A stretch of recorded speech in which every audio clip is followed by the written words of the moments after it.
Matutuwa talaga yung mga tao sa'yo, lalo pag nakapag-aral ka na. Kasi, ganyan yung mindset mo, hindi tulad ng iba. May iba, hindi nila iniisip na makapag-aral pa. Diba? Baka yung pinapahilit natin si Sweetly kay Inay, kasi parang may binat no, Nay? Kasi ang payat niya, tapos yung ubo hindi nawawala. May binat si Sweetly. Kasi palaging nasa hamugan. Nung papapanganak mo palang Sweetly, lagi kang nasa labas? Po, isang buwan po muna. Isang buwan po, nagala-gala na po. Pagka isang buwan mo, nagala-gala ka na. May binat ka nga niyan. Kasi ang payat mo eh. Sobra yung payat. Maganda yung pagka nagkalaman-laman ka, Sweetly.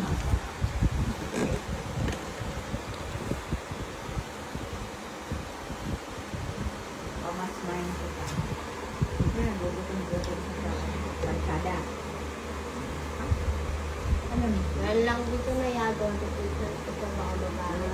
Nalilipasan ng gutom yan.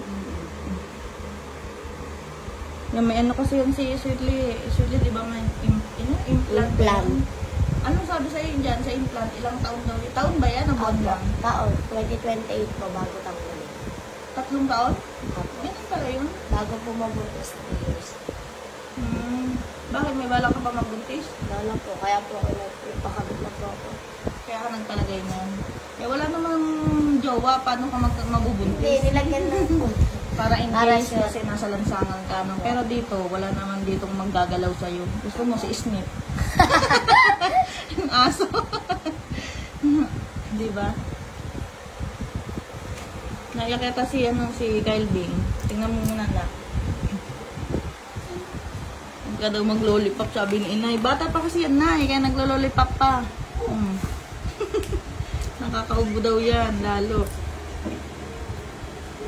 Tapos, to Sweetly, di ba ngayon, sa palagay mo maayos ka dito? Apa. Ano ba yung sabi mo sa akin? Gusto mong mag-aral? Apa. Yung gusto daw niyang mag-aral. Gusto daw mag-aral ng Sweetly. Bakit gusto mong Sweetly? Naalala ba ka na tayo? Sweetly, bakit gusto mong mag-aral? Para po mababot ko po yung pangarap. Para maabot mo yung pangarap mo. Siyempre, para kay Kai, di ba? Para pag dumating yung araw, makahanap ka na maayos ng trabaho. Maging maayos kayo ng anak mo. Siyempre, hindi naman natin masasabi, hindi naman habang buhay kasama nyo po. Di ba? Para pagka maayos ka na, makapag-aral ka, makapagtapos ka, may magandang kinabukasin ng anak mo. Tsaka para makita ng mga tao na talagang maayos na kayo.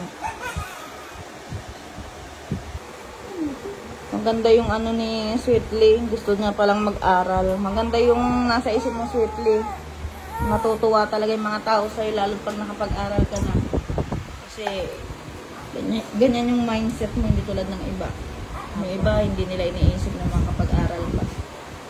Diba? Baka mawala na yung ubo mo niyan. Kasi nilot ka na yun.